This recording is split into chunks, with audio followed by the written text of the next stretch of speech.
مسمار کیا جا رہا تھا، عزت و آبرو کو پیروں تلے کچلا اور روتا جا رہا تھا، وہ کون تھا جو اس ملک کی عزت بچانے کے لیے اپنا لہو بہا رہا تھا؟ ملک کے گیسوئے پر ہم کو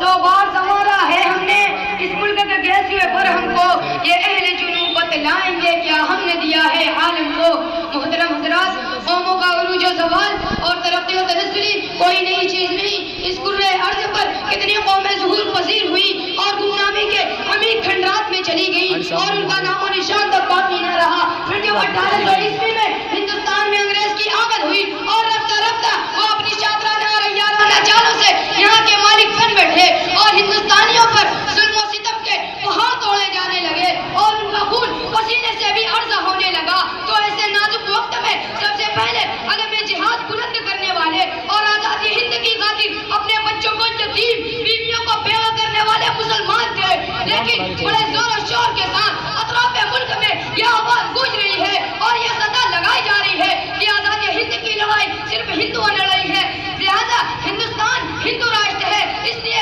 آج کبھی RSS، بجرنگ دل اور جے سینا جیسی تنظیمیں مسلمانوں کے خلاف زیر افزاری کرتی نظر آ رہی ہے اور اپنی بے لگام زبان سے مسلمانوں کو غیر ملکی ثابت کرنے کی ناروا کوشش کرتی ہے۔ میں پوچھنا چاہتا ہوں حکومت سے کہ بتاؤ، جب ہندوستان کی سرزمین پر انگریز کا تسلط ہوا اور جب ہندوستان کی ماں کا سندور کھرچا جا رہا تھا، خوبصورت عمارتوں کو مسمار کیا جا رہا تھا، عزت و آبرو کو پیروں تلے کچلا اور روتا جا رہا تھا، وہ کون تھا جو اس ملک کی عزت بچانے کے لیے اپنا لہو بہا رہا تھا؟ آج تم ہم سے سند وفا مانگتے ہو اور سورج سے زیادہ روشن تحریک آزادی میں ہمارے کردار کو مسکوک نگاہ سے دیکھتے ہو، تو سنو، ہم ملک کے رکھوالے اور محافظ ہیں۔ احسان فراموش تم ہو کہ آزادی کی پرسکون بجائے ہم نے دی ہیں۔ آؤ دیکھو اپنے ماضی کو، جب تم انگریز کے چنگل میں جکڑے ہوئے تھے، سانس لینے کی تم کو مہلت نہ تھی، تو اس وقت اس ملک کی گود میں پرورش پانے والا کوئی مائی کا لال اتنی جرات نہیں کر سکتا تھا جو انگریز کی حکومت کو للکار سکے اور دنیا کی سپر پاور طاقت کا مقابلہ کرنے کے لیے آواز اٹھا سکے۔ دیکھو، ہماری وفاق کو سب سے پہلے جس نے آواز اٹھائی وہ شیر دل انسان، خدا ترس انسانیت کا مشیعہ شاہ ولی اللہ محدث دہلوی تھا۔ شاہ محدث دہلوی کا فرزند شاہ عبدالعزیز تھا۔ شاہ عبدالعزیز کی آواز کیا تھی؟ وہ آواز یہ تھی کہ انگریز کے خلاف جہاد کیا جائے اور ملک ہندوستان کو آزاد کیا جائے۔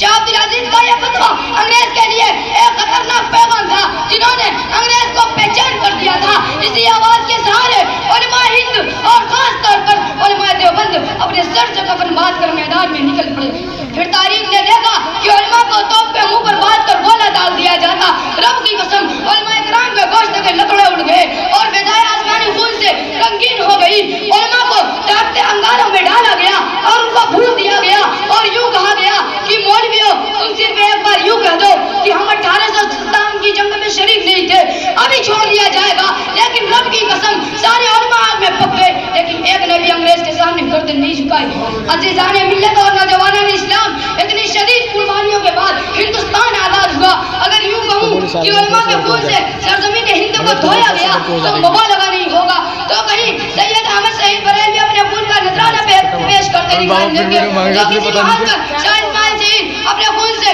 بالا کوٹ کے پہاڑوں کو رنگین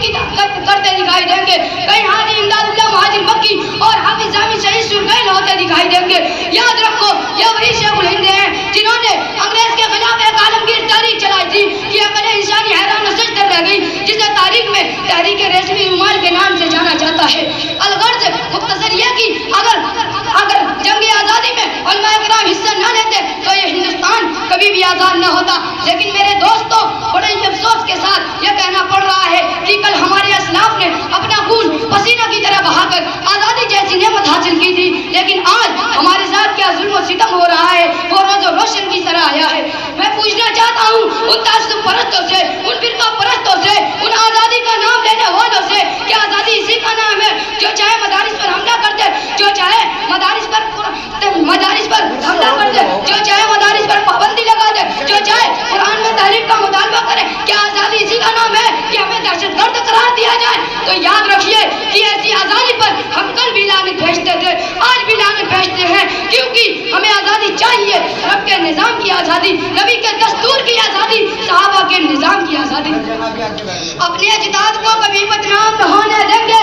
اپنے اجداد کو کبھی بدنام نہ ہونے دیں گے، یہ حویلی کبھی نیلام نہ ہونے دیں گے۔ دیکھنا ہے تو دیکھ حکومت دے کر، دیکھنا ہے تو دیکھ حکومت دے کر، کسی شہر میں کفران نہ ہونے دیں گے۔